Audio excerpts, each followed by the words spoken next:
Hello! Today we're looking at another product from iFlight. But just before we get into it, a quick reminder to please like or dislike this video if you didn't like it. Comment down below. Don't forget to subscribe and click the little bell icon which will tell you when I'm uploading stuff. So, what's in the box? Well, just recently we looked at this one. This is the TurboBee 77R. And it was very much a racing style whoop. It wasn't really a whoop in the traditional sense, it just had prop guards.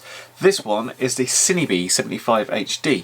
And as you can probably guess, it is a Cinewhoop style quad, but much the same design as the TurboBee. So let's take it out and see what's in it.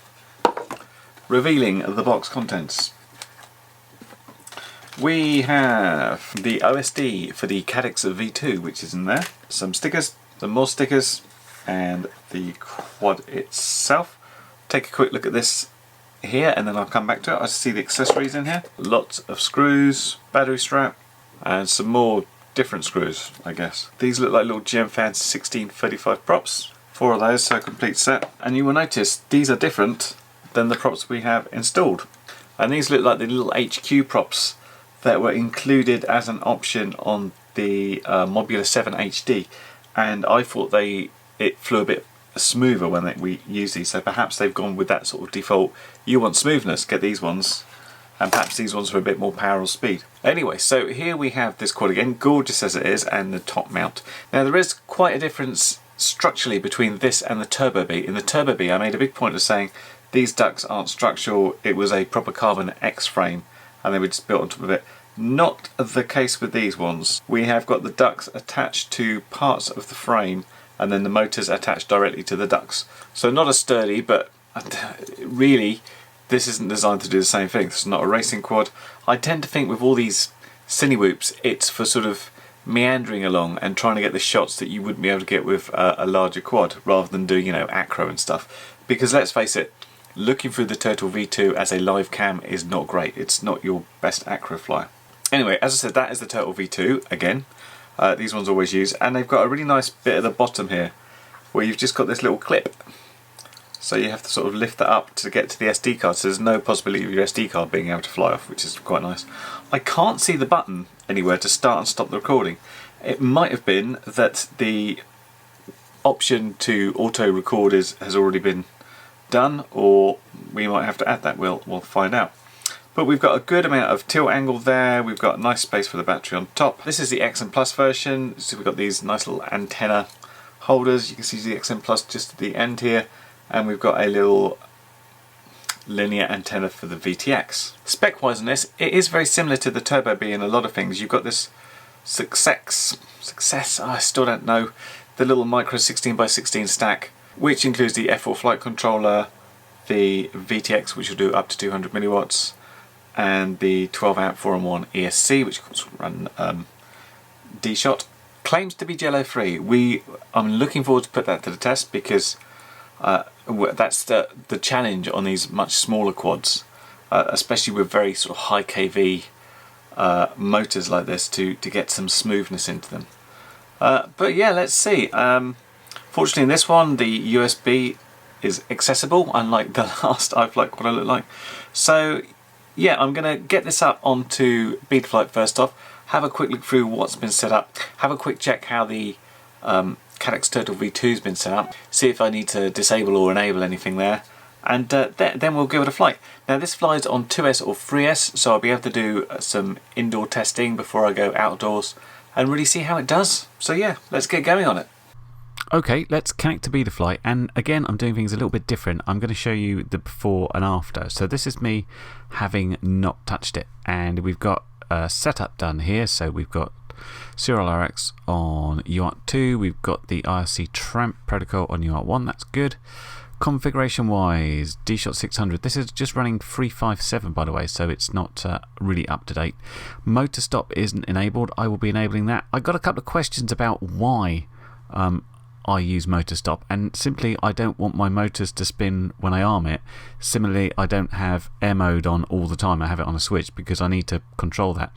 Lots of people like to sort of basically come into land and just sort of flick disarm and bring it down that way. I like to go all the way under power and land it how I want to land it. And normally I have to pick out a very specific landing spot because there's mud and long grass and all sorts of rubbish like that. So there's not a right or a wrong way of doing it. It's just personal preference, and mine is to have the motor spin only when I want them to. Anyway, this is a props out configuration, just running an 8K 2K loop, nothing too outrageous. I'll be changing the craft name. I did also notice here, this is quite handy.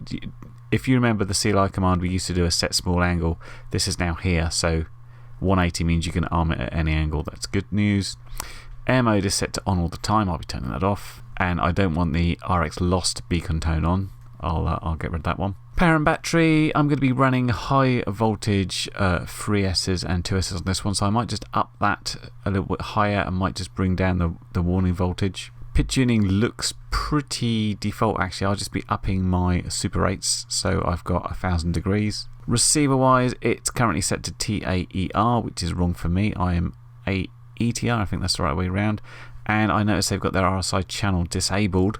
Last time I had an iFlight quad, RSI was actually flashed to the receiver, it just wasn't enabled here. That'd be interesting to tell.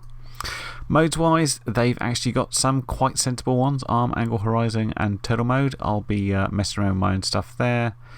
OSD wise, reasonably sensible. Nice lot of real estate here. They've just got the craft name.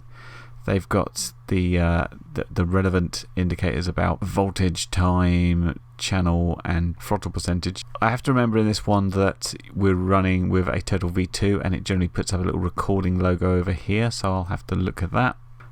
Yeah, and that's about it. Right, so now I'm going to make the changes and show you the difference. I wanted to record it this way just to make sure I captured it as it was when I started. Okay, now we're in where I've done my changes, and as I said, put motor stop on, put my personalisation on, disabled air mode, and disabled RX loss there. Power and battery, I've upped my max cell voltage to 4.5, I've changed my minimum to 2.9 and my warning down to 3.2. Here is my PID settings. I've just upped my Super 8 to 0.8. You'll notice that the max velocity degrees is 980 here on the roll and pitch, not 1000 for whatever reason. I'm not too concerned because this isn't going to be an acro quad, but I do like my quads to feel roughly the same. I've also set up a rate profile 2, which is exactly the same as this, but I have a throttle limit of 50% on it. Receiver, I've changed the TAER to AETR, and let me just plug in my quad. So I've got my radio on, and you will notice there is an aux12 as the RSSI signal, and so I've added the RSSI onto aux12 there. Modes wise, I've just swapped mine around a bit and done what I normally do, all the various bits. And the OSD, I've gone ahead and put my own stuff on there. You will notice that my RSI percentage is slightly down. This is because the little recording indicator appears over here. I just did a quick check and I noticed that it is set to auto record, which is fairly sensible given the fact that I couldn't see a button for it anywhere. And that's about it. So as I mentioned, auto record in CineBee on, and I could tell that because when I powered it on I could see the recording indicator flash. So I thought I'd just show you what was in the setup of the camera just to make sure they were all good, and all the OSD parts were set off, which is obviously what you want. 1080p 60 frames per second, as you see auto recording there, and wide dynamic range on. Camera settings were set to this. Obviously there's bits you can change there, and then this is the image effect which you might want to tune, and that's about it really for the important bits. Well, I wanted to start by showing you what the DVR footage looked like indoors, and my first flight was on a 2S battery here, but for some reason my goggles decided to record the entire bit in black and white. So let's switch to the next flight, which was on a 3S battery. So here we are on flight number 2 indoors with a 3S battery using a throttle percentage there of 50%, and you see the RSSI indication is just in the right place, so we've got the recording indicator for the camera just above it, and you see the other recording indicator just next to my name, and that seems to work okay. I was flying this just to see, you know, I like to do a bit of a torture test just to see how the VTX holds up, and you know, it does alright. Camera wise, you know, this is the Caddx in the live view, so it's not the greatest, but you don't really buy a Caddx Turtle 2 for the live footage. It's all about what it can record HD. So we've had a look at the live footage. Let's take a look at the HD now.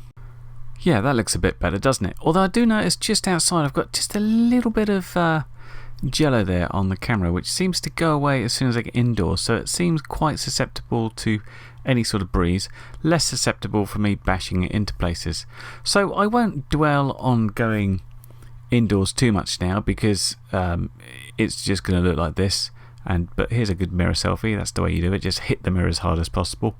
Let's go now and see how this performs outside, because this is really where we want to see how it will go. So here we go for the outside maiden. I'm still using those HQ props on the basis that I thought I'd get smoother footage this way. And for part of this flight, I'm also showing the DVR footage alongside, because I found the two views interesting. Because as far as I was seeing, I was flying in my goggles, which you'd see the DVR, and everything looked smooth and quite happy. The problem is with this is that the subtleness that the HD recording brings. So I'm trying to fly this quite gentle and conservatively, because I want to get something quite smooth. But you'll notice as soon as we go up, we've got this flickering.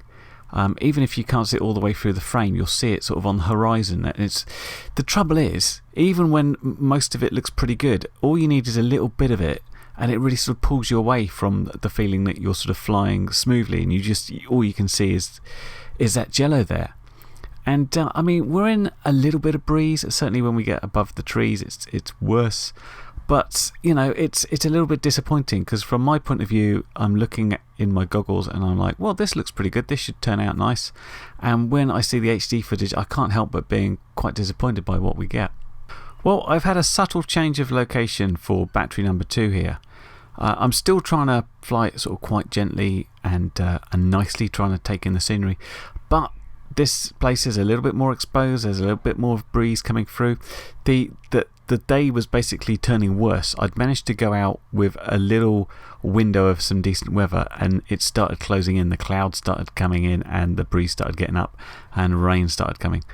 But on this particular battery, again, just trying to look at the scenery, I can see more jello. Unfortunately, it's just there again. And once you see it, you can't unsee it. But the frame rate of the picture is fantastic, and the actual definition you get's quite nice, but you can't do anything with it when it's got the jello like this. That's the problem. So here's what I would suggest is my most successful flight. I just wanted I saw these foxglove, those flowers, and I thought, oh, it might be really interesting to go sort of low and get sort of flying through them as if you were sort of a tiny little low craft, which is exactly what we are.